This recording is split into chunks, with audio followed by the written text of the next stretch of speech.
sleeping thunderbolt pose. So now let's get into this. What you have to do is you have to sit simply in the Vajrasana.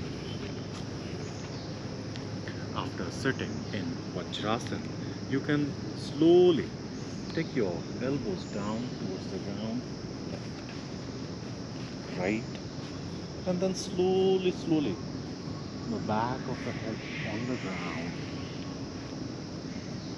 Over here, your lungs, you could keep your hands laid by the side, or even you could drop your back further, hands comfortable around your pelvic floor.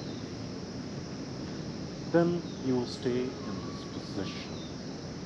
For better performance, you could club your breath to pose. Stay for at least 30 seconds in the beginning.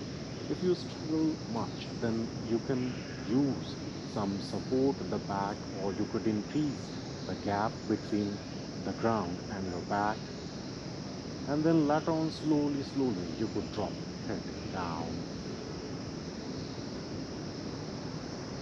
So keep in mind, it not only solves the troubles which we taught before, but at the same time, with the lungs expanding maximum, the troubles of the asthma as well as some infection of the lungs or the lower lung capacity, such troubles could also be removed.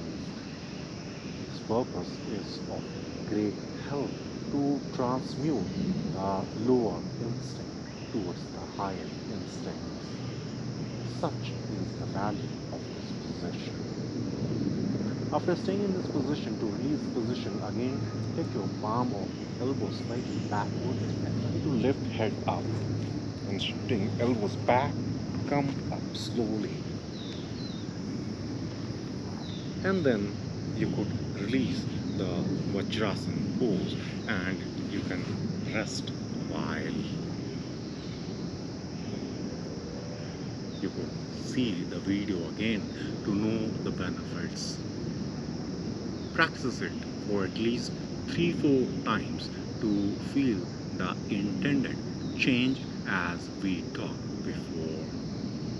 Hope this could be of help. Thanks for watching.